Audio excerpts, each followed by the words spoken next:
إن الحمد لله نحمده ونستعينه ونستغفره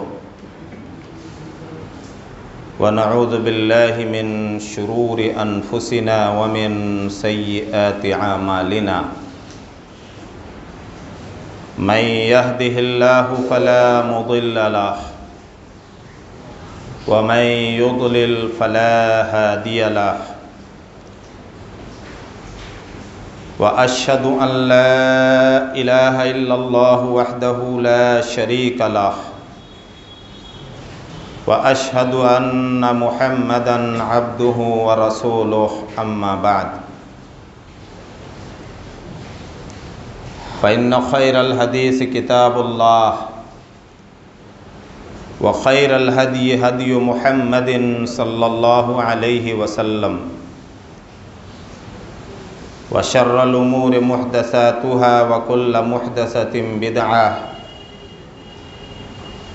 وكل بدعة ضلالة وكل ضلالة في النار أعوذ بالله السميع العليم من الشيطان الرجيم بسم الله الرحمن الرحيم يا أيها الذين آمنوا اتقوا الله حق تقاته ولا تموتن إلا وأنتم مسلمون يا أيها الناس اتقوا ربكم الذي خلقكم من نفس واحدة وخلق منها زوجها وبث منهما رجالا كثيرا ونساء واتقوا الله الذي تساءلون به والأرحام إن الله كان عليكم رقيبا يا أيها الذين آمنوا اتقوا الله وقولوا قولا سديدا يصلح لكم أعمالكم ويغفر لكم ذنوبكم ومن يطع الله ورسوله فقد فاز فوزا عظيما وقال الله تعالى في موضع آخر في القرآن المجيد بسم الله الرحمن الرحيم ولا تقتلوا أنفسكم إن الله كان بكم رحيما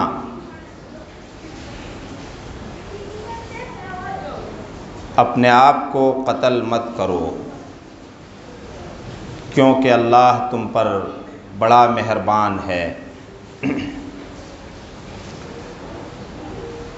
حمد و ثنا اور تعریف و توصیف کو ہم اللہ کے لیے خاص کرتے ہیں جو اپنی ذات و صفات میں اکیلا اور بے مثال ہے۔ ہم اسی سے استعانت اور مدد مانگتے ہیں۔ مستعان جس سے مدد مانگی جائے وہ اللہ کی ذات ہے، اور اسی سے ہم اپنے گناہوں پر استغفار کرتے ہیں اور اس سے بخشش چاہتے ہیں۔ وہ ہر طرح کے گناہوں کا بخشنے والا ہے،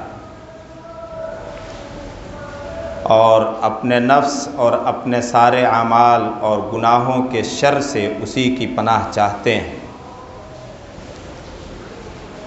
بعد درود و سلام اور اللہ کی بے شمار رحمتیں نازل ہوں تمام انبیاء کرام پر، خصوصاً جناب محمد الرسول اللہ پر۔ اللہم صلی وسلم وبارک علی محمد وعلی آل محمد۔ آپ کے آل و اصحاب پر، اللہ کے ان تمام نیک بندوں پر جنہوں نے اپنی زندگیوں کو انسان کی رشد و ہدایت کے لیے اور انسان کی فلاح و بہبودی کے لیے خرچ اور وقف کر دی۔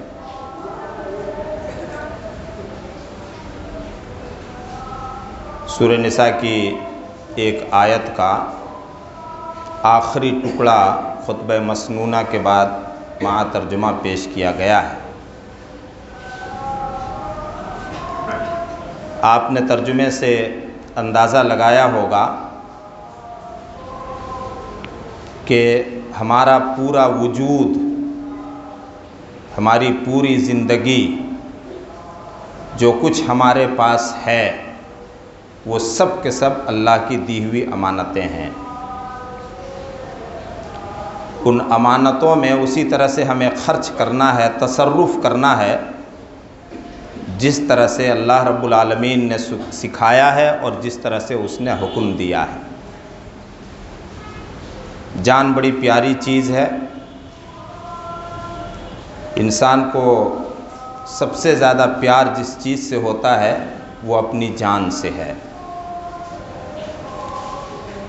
لیکن کبھی کبھی حالات ایسے بنتے ہیں،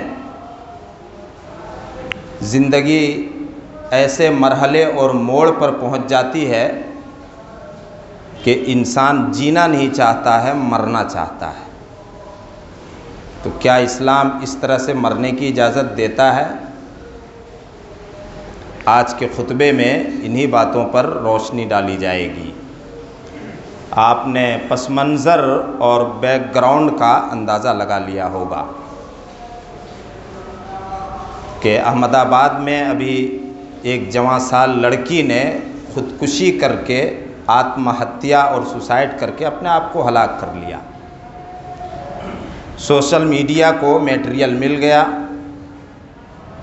اور اپنوں نے بھی اور بیگانوں نے بھی اس کو اتنا اچھالا کہ جو نہیں بھی جاننا چاہے وہ بھی جان لے، اور یہ تاثر دینے کی کوشش کی گئی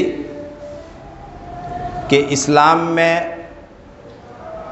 سمسیاؤں کا حل، مسائل کا حل اور پرابلمز کا حل خودکشی کرنا بھی ہے، اپنے آپ کو ہلاک کر لینا بھی ہے۔ اور اس انداز سے اس پر بیانات آئے کہ سن کر کے یہ لگتا ہے کہ خودکشی کرنے والی نے صحیح کام کیا ہے، کوئی گناہ نہیں کیا ہے۔ تو سب سے پہلے اس سلسلے میں اس بات کو یاد رکھیے گا کہ جس طرح سے سب کچھ اللہ کی دی ہوئی امانت ہمارے پاس ہے، اس طرح سے ہمارا یہ جسم اور ہمارے جسم کے سارے انگ اور پارٹس اور اعضاء اور جان بھی اللہ کی امانت ہے۔ ہم اس میں اتنا ہی تصرف کر سکتے ہیں جتنا اللہ تعالیٰ نے ہم کو اجازت دی ہے، اتنا ہی پھیر بدل کر سکتے ہیں جتنے کا حکم اللہ رب العالمین نے دیا ہے۔ ایک نعرہ بھی آپ لوگ موبائل کے ذریعے یا اور کسی ذریعے سے سنتے ہوں گے، اور کبھی کبھی تحریر اور لیکھ میں بھی پڑھنے کو ملتا ہوگا کہ یہ نعرہ بھی بہت تیزی سے لگایا جا رہا ہے، میرا جسم میری مرضی۔ ہائے ہائے، میرا جسم میری مرضی۔ جسم اپنا ہے، شریر اپنا ہے، اس پر ہمارا ادھیکار چلے گا، ہماری مرضی چلے گی۔ یہ اس نعرے کے پیچھے بڑا فراڈ ہے میرے بھائیو اور دوستو۔ ہم اپنے جسم کو وجود میں لانے میں ہمارا کوئی رول نہیں ہے، اپنے جسم کو قائم اور باقی رکھنے میں ہمارا کوئی رول نہیں ہے، الا یہ کہ اللہ رب العالمین نے جتنا اختیار دیا۔ یہ سارا جسم اللہ کا بنایا ہوا ہے۔ کسی بھی انگ اور پارٹ میں اللہ کی مرضی کے خلاف جو گناہ کے کام ہے، ہماری مرضی نہیں چل سکتی۔ یہ سارا وجود اللہ کی امانت ہے۔ اللہ تعالیٰ فرما رہا ہے لا تقتلوا انفسکم، اپنے آپ کو قتل مت کرو، حالات جیسے بھی ہوں، حالات سخت ہوں، زندگی کو مایوسی نے گھیر لیا ہو، تمہاری زندگی مشکلات میں گھر چکی ہو، بیماریوں نے گھیر رکھا ہو، اپنے اور بیگانے سب تمہیں ستا رہے ہوں، زندگی جس موڑ پر بھی پہنچ جائے لیکن اپنے آپ کو ہلاک مت کرو، سوسائڈ مت کرو، خودکشی مت کرو، اپنی جان کو ہلاکت میں مت ڈالو، کیونکہ یہ جان اللہ کی دی ہوئی امانت ہے۔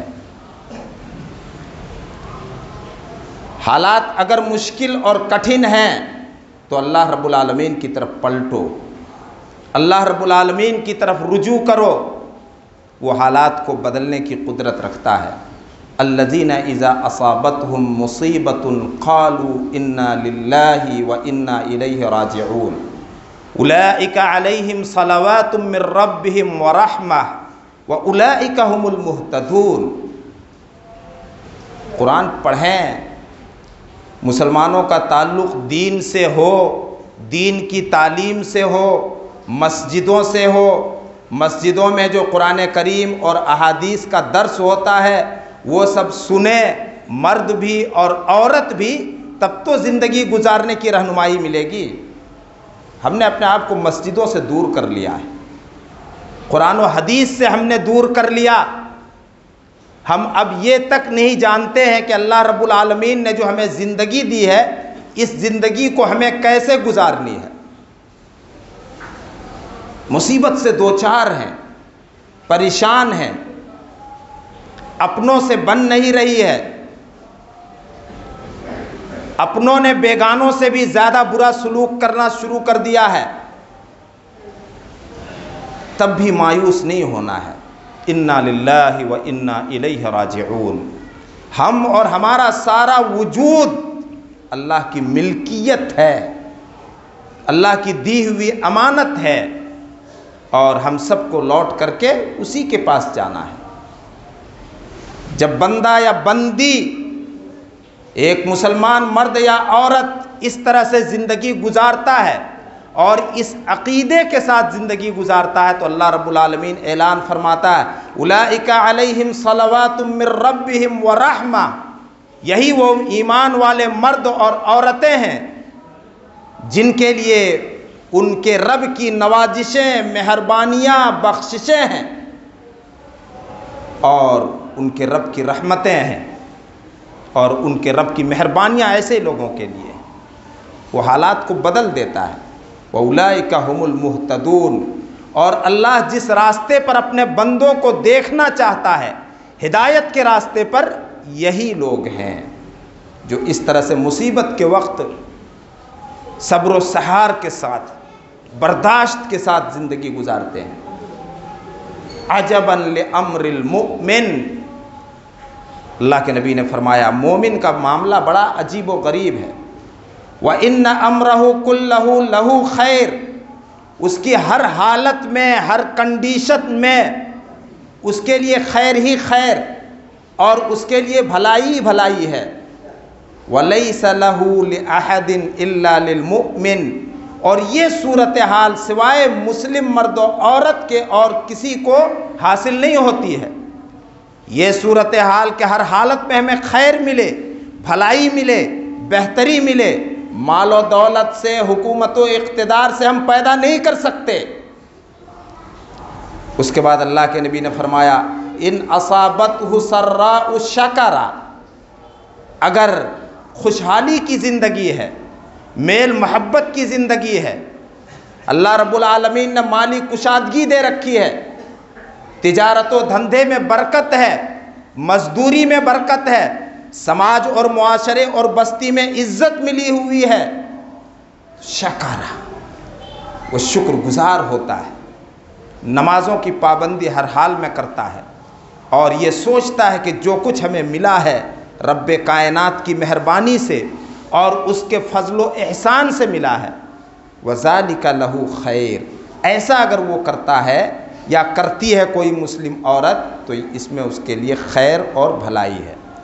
وَإِنْ أَصَابَتْهُ ضَرَّاءُ، اور اگر کسی نقصان سے، پریشانی سے دوچار ہے، پریشانی سے دوچار ہے، بیماری سے دوچار ہے، پڑوسی اچھے نہیں ہیں، پڑوسی تو دوسرے ہوئے، اپنے گھر کے لوگ اچھے نہیں ہیں، اپنے گھر کے لوگوں میں سے بسا اوقات ماں باپ سے تعلقات اچھے نہیں ہیں، اگر کوئی خاتون ہے تو شوہر سے تعلقات اچھے نہیں ہیں، اگر کوئی مرد ہے تو بیوی سے تعلقات اچھے نہیں ہیں۔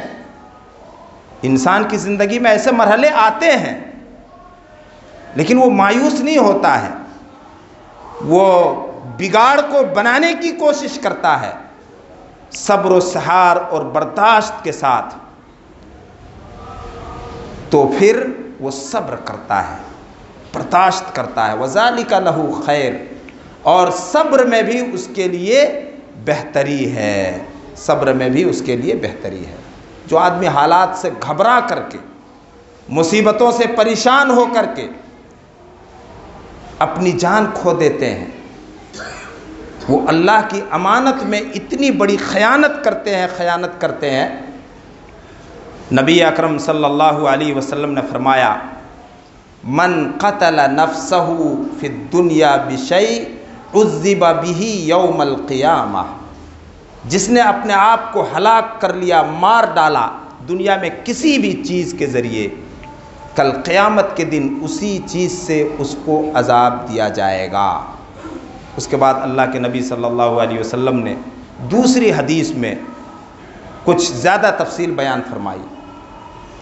ومن تردى من جبل فقتل نفسه فهو يتردى في نار جہنم خالدا مخلدا فيها، جس نے اپنے آپ کو پہاڑ پر سے لڑکا کر کے مار ڈالا، اونچی بلڈنگ سے کود کر کے مر گیا، یا اور کسی اونچائی سے کود کر کے اپنے آپ کو ہلاک کر لیا، تو کل قیامت کے دن وہ جہنم میں بھی اسی قسم کی اونچائی سے گرتا رہے گا اور ہمیشہ اس عذاب میں وہ مبتلا رہے گا.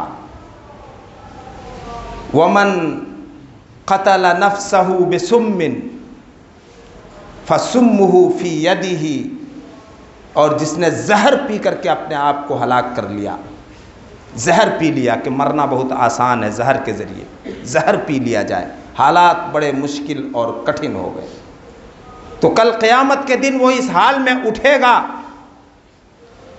کہ زہر کا پیالہ، زہر کی شیشی، زہر کا پوچھ، زہر کی پڑیا اس کے ہاتھ میں ہوگی. وَيَتَحَسَّاهُ فِي نَارِ جَهَنَّمَ خَالِدًا مُخَلَّدًا فِيهَا، اور وہ ہمیشہ جہنم میں اس زہر کو گھونٹ گھونٹ کر کے پیتا رہے گا. یہاں مر گیا تھا، وہاں نہیں مرے گا، وہ مرنے کی جگہ نہیں ہے، وہ صرف عذاب اور دکھ اور تکلیف کی جگہ ہے. وَمَنْ قَتَلَ نَفْسَهُ بِحَدِيدَةٍ، اور کسی نے اگر اپنے آپ کو کسی دھاردار چیز سے، لوہے کے ہتھیار سے اپنے آپ کو مار ڈالا، گلا ریت لیا، پیٹ میں چھورا بھونک لیا، فَحَدِيدَتُهُ يَوْمَ الْقِيَامَةِ يَجَعُ بِهِ فِي بَطْنِهِ، تو اسی دھاردار چیز کو کل قیامت کے دن وہ اپنے پیٹ میں گھونپے گا اور اپنے پیٹ کو وہ چاک کرے گا اور پھاڑے گا، اور یہ عمل وہ ہمیشہ کرتا رہے گا. اسلام نے خودکشی سے اس حد تک ڈرایا ہے میرے بھائی اور دوستوں. اور آگے چلیے، ایک خودکشی کرنے والے کا جنازہ رسول اللہ صلی اللہ علیہ وسلم کے پاس لایا گیا. اوتی رسول اللہ برجل قتل نفسہ بمشاقص، اس نے اپنے آپ کو تیروں سے ہلاک کر لیا تھا، تیر سے اپنے آپ کو ہلاک کر لیا تھا. فلم یصلی علیہ، اللہ کے رسول نے اس کا جنازہ نہیں پڑھایا. ایک اور جنازہ آیا جس نے اپنے آپ کو سوسائڈ کر لیا تھا، تو اللہ کے رسول نے فرمایا فاما انا فلم یصلی علیہ، تم لوگ پڑھ لو، میں اس کا جنازہ نہیں پڑھا سکتا. اس سے محدثین نے یہ استدلال کیا ہے کہ خودکشی کرنے کا جو ارادہ رکھتا ہو، معاذ اللہ، اللہ سب کو بچائے، آتم ہتیا کرنے کا جو ارادہ رکھتا اس کا حوصلہ ہر حال میں ٹوٹنا چاہیے. اس سے محدثین نے استدلال کیا ہے کہ جو معاشرے اور سماج کے دیندار قسم کے لوگ ہیں، مساجد کے ائمہ ہیں، مساجد کے ذمہ دار ہیں، جن کو اللہ تعالیٰ نے خیر اور نیکی کی توفیق دی ہے اور جن کی پہچان کسی بھی اعتبار سے معاشرے میں نیک لوگوں کی حیثیت سے ہے، ایسے لوگ اس کا جنازہ نہ پڑھیں، دوسرے لوگ پڑھیں، عوام قسم کے لوگ جو مسجدوں سے دور ہیں، جن کو نمازوں تک کی توفیق نہیں ملتی، تاکہ خودکشی کا ارادہ رکھنے والے یا خودکشی کر لینے والے کا حوصلہ ٹوٹے اور اس گناہ کی تائید کسی بھی اعتبار سے، کسی بھی حالت میں، کسی بھی کنڈیشن میں اسلام اور مسلمانوں کی طرف سے نہیں ہونا چاہیے. خودکشی کرنا تو بہت بڑی بات ہے. بہت بڑا گناہ ہے۔ جس چیز سے خودکشی کرتا ہے آدمی یا کوئی عورت یا لڑکی کر لیتی ہے تو ہمیشہ وہ جہنم میں، جب تک اللہ تعالیٰ اس کو نجات نہیں دے گا، چونکہ اس کو توبہ کی توفیق ملی نہیں، اسی چیز سے اپنے آپ کو جہنم میں سزا دیتا رہے گا اور جہنم میں نہیں مرے گا، موت نہیں آئے گی۔ موت کی آرزو اور تمنا بھی ایک مسلمان نہیں کر سکتا ہے مشکل حالات میں، کہ مر جاتے تو اچھا تھا، کاش ہماری موت آ جاتی، اے اللہ ہمیں اٹھا لے۔ نہ ایسی تمنا اور آرزو اپنے بارے میں کر سکتے ہیں، نہ دوسرے کے بارے میں کر سکتے ہیں۔ ایک صحابی کہتے ہیں کہ لولا ان رسول اللہ صلی اللہ علیہ وسلم نہانا ان ندعو بالموت ندعو به، اگر اللہ کے رسول نے ہمیں موت کی دعا کرنے سے منع نہیں فرمایا ہوتا تو ہم موت کی دعا کرتے، موت اللہ سے مانگتے۔ موت کو مومن پسند ضرور کرتا ہے، موت کو گلے لگانے کے لیے مومن تیار ہر وقت رہتا ہے، کیونکہ مرنے کے بعد ایک حبیب، ایک مومن بندہ اللہ سے ملتا ہے، اور مومن اللہ کا حبیب اور دوست ہوتا ہے، چاہے وہ مرد ہو یا عورت ہو، لیکن موت کی دعا کرنے کی اجازت نہیں ہے۔ اللہ کے نبی صلی اللہ علیہ وسلم نے فرمایا لا یتمنین احدکم بالموت، تم میں سے کوئی آدمی ہرگز موت کی تمنا اور آرزو تک نہ کرے۔ ہرگز کا لفظ آیا ہے، عربی کا ترجمہ جو ہوگا ہرگز سے ہوگا اردو اور ہندی میں۔ تم میں سے کوئی آدمی ہرگز موت کی آرزو اور تمنا نہ کرے، لِذُرٍ اصاب نزل به، اس مصیبت اور پریشانی کی وجہ سے جو مصیبت اور پریشانی اس پر آن پڑی ہے۔ مصیبتوں سے مومن گھبراتا نہیں ہے، مصیبتوں کا حل اللہ سے کرواتا ہے۔ نبی اکرم صلی اللہ علیہ وسلم کا اسوہ یاد کرو، آپ کا طریقہ زندگی کو اپناؤ۔ اذا حزبہ امر ففزع الی الصلاح، کوئی بے چین کرنے والا معاملہ، کوئی پریشانی کا معاملہ درپیش ہوتا تو آپ فوراً اس پریشانی کو دور اللہ سے کروانے کے لیے نماز میں کھڑے ہو جایا کرتے تھے۔ تعلقات اچھے نہیں ہیں، صلح صفائی کروانا ہے۔ انما المؤمنون اخوۃ فاصلحوا بین اخویکم، ایمان کا رشتہ خون کے رشتے سے زیادہ مضبوط ہوتا ہے۔ دو لڑے ہوئے بھائیوں کو ملاؤ، میاں بیوی میں انبن ہے تو دونوں خاندان سے مل کر کے لوگ تعلقات کو بنائیں دونوں کے بیچ۔ اگر کسی بھی صورت میں تعلقات اچھے نہیں تو پھر ایک طلاق دینے کی اجازت ہے تاکہ عورت کو تنبیہ ہو جائے، لیکن یہاں تو ایک ساتھ 3 طلاق دے کر کے فتوے پوچھتے ہیں، پھر ایک طلاق دینا ہے۔ حل بتایا ہے اسلام نے سارے مسائل کا۔ تو تم میں سے کوئی موت کی آرزو ہرگز نہ کرے اس پریشانی کی وجہ سے جو اس کو لاحق ہوئی ہے۔ یہاں تک اسلام نے اس سے منع کیا ہے۔ اگر تمہیں اللہ سے موت مانگنی ہے، موت مانگنا ہی چاہتے ہو تو پھر ان لفظوں میں مانگو، اللہم احیینی ما کانت الحیات لی خیرا وتوفنی ان کانت الوفات لی خیرا، اے اللہ ہمیں اس وقت تک زندہ رکھنا جب تک زندگی میں ہمارے لیے خیر، بہتری اور بھلائی ہو، اور جب ہمارے لیے وفات اور موت میں بہتر ہو تو ہمیں موت دے دینا۔ ایک دوسری حدیث میں اللہ کے نبی صلی اللہ علیہ وسلم نے فرمایا موت کی آرزو اور تمنا نہ کرو، فَإِن كَانَ مُحْسِنًا، اگر نیکوکار ہے آدمی، لَعَلَّهُ أَن يَزْدَادَ خَيْرًا، تو امید ہے کہ وہ اور زیادہ خیر، بھلائی اور نیکی کے کام کرے گا۔ اور اگر برا ہے آدمی، بڑا برا آدمی ہے سماج کا، معاشرے کا، تو امید ہے کہ وہ گناہوں سے اور برائی سے توبہ کرے گا، لیکن موت کی آرزو نہیں کر سکتا ہے۔ میرے بھائی اور دوستو، اس خاتون یا لڑکی کے سوسائڈ کے پیچھے جو بیان آیا وہ اب یہی سب کے سامنے بات ہے کہ لڑکے والے جہیز کا مطالبہ کر رہے تھے۔ جہیز ایک غیر انسانی اور غیر فطری چیز ہے، کوئی معاشرہ اس کو پسند نہیں کرتا ہے، نہ مسلمانوں کا سماج اس کو پسند کرتا ہے، نہ غیر مسلموں کا سماج اس کو پسند کرتا ہے۔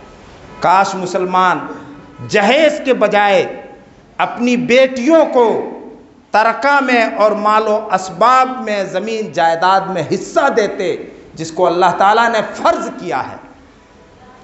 للرجال نصیب مما ترک الوالدان والاقربون، مردوں کے لیے، بیٹوں کے لیے ماں باپ اور دوسرے رشتہ دار جو کچھ چھوڑ کر کے مریں حصہ ہے۔ وَلِلنِّسَاءِ نَصِيبٌ مِّمَّا تَرَكَ الْوَالِدَانِ وَالْأَقْرَبُونَ مِمَّا قَلَّ مِنْهُ أَوْ كَثُرَ، اور اسی طرح سے بیٹیوں کے لیے، عورت کے لیے، کوئی عورت ماں کے روپ میں ہے، کوئی عورت دادی کے روپ میں ہے، کوئی عورت بیٹی کے روپ میں ہے، کوئی عورت بیوی کے روپ میں ہے، ہر روپ میں وہ ماں باپ اور رشتہ داروں کے ترکے میں سے حصہ پائے گی۔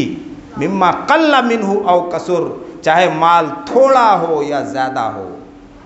نصیبا مفروضا، اللہ رب العالمین نے حصے اور بکھرے سب کے مقرر کر دیے ہیں، اللہ نے بٹوارا کر دیا ہے۔ اس بٹوارے کو مسلمانوں نہ بدلو، ورنہ تمہارے سماج میں اس قسم کے گناہ ہوتے رہیں گے۔ اس بٹوارے کو اللہ کے واسطے نہ بدلو۔ پڑھیے گا سورہ نساء کی آیت نمبر 11 اور 12، جس میں بٹوارے کی پوری تفصیل ہے۔ اس کے بعد پڑھیے گا آیت نمبر 13، تلک حدود اللہ، یہ اللہ نے قانون مقرر کر دیا ہے بٹوارے کے سلسلے میں، یہ اللہ نے حد اور سیما مقرر کر دی ہے۔ وَمَن يُطِعِ اللَّهَ وَرَسُولَهُ يُدْخِلْهُ فِي جَنَّاتٍ تَجْرِي مِن تَحْتِهَا الْأَنْهَارُ خَالِدِينَ فِيهَا، جو اللہ اور اس کے رسول کی اطاعت و فرما برداری کرتے ہوئے اللہ کی حد پر قائم رہتا ہے، اللہ نے جو بٹوارے کا قانون دیا ہے اس پر عمل کرتا ہے، تو اللہ رب العالمین بشارت و خوشخبری سناتا ہے کہ ایسے مسلم مرد و عورت کے لیے سدا بہار باغات ہیں جن کے نیچے نہریں بہہ رہی ہیں، اور یہی سب سے بڑی کامیابی ہے۔ اس کے بعد آیت نمبر 14 بھی پڑھ لیجئے گا سورہ نساء کی۔ وَمَن يَعْصِ اللَّهَ وَرَسُولَهُ وَيَتَعَدَّ حُدُودَهُ، جو اللہ اور اس کے رسول کی نافرمانی کرے گا، اللہ اور اس کے رسول کی نہیں مانے گا، اور حدوں کو اللہ نے جو قانون بنا دیا ان قانون کو پامال کرے گا، حدوں کو پھلانگے گا، خاص طور سے بٹوارے کے سلسلے میں، تو پھر اللہ رب العالمین ایسے آدمی کو جہنم میں داخل کرے گا جہاں وہ ہمیشہ رہے گا، اور ایسے آدمی کے لیے رسوا کن عذاب ہے۔ جہیز کی لعنت اسی وقت ختم ہو سکتی ہے معاشرے سے اور سماج سے، جب مسلمانوں کے یہاں سے بیٹیوں کو، ماں کو، بیویوں کو ترکہ میں سے، مال و اسباب میں سے، چاہے جائیداد منقولہ یا غیر منقولہ ہو، چل سمپتی ہو یا اچل سمپتی ہو، ہر سمپتی میں اللہ تعالیٰ نے مردوں کے ساتھ عورتوں کا حصہ رکھا ہے۔ ہندو سماج اور معاشرے میں اس کا کوئی تصور نہیں ہے میرے بھائیو اور دوستو۔ اگر وہ کچھ دیتے ہیں تو یہ اسلام کی روشنی اور اسلام کی رہنمائی کی وجہ سے دیتے ہیں، اور اسلام نے عورتوں کو حصہ دینا فرض کر دیا ہے۔ اللہ رب العالمین بار بار کہہ رہا ہے سورہ نساء میں، اس مضمون کی آیتیں جو ہیں کہ اللہ نے مقرر کر دیا ہے، اللہ نے حصے بکھرے کر دیے ہیں، تم اس میں خرد برد اور رد و بدل نہ کرو۔ اللہ رب العالمین مسلمانوں کو صحیح سمجھ عطا کرے، مسلمانوں کو صحیح سمجھ عطا کرے، اور تمام بڑے گناہوں سے اللہ رب العالمین مسلمانوں کو بچائے، اور اللہ تعالیٰ سب کے گناہوں سے درگزر فرمائے اور سب کو معاف کرے۔ اللہ رب العالمین ہم میں جو بیمار ہیں ان کو تو شفائے کلی نصیب فرما، اور ہم سب کی تو حفاظت فرما بیماریوں سے، پریشانیوں سے اور مصیبتوں سے۔ یقیناً تو ہی ہمارا محافظ ہے اور تو ہی ہماری حفاظت فرمانے والا ہے۔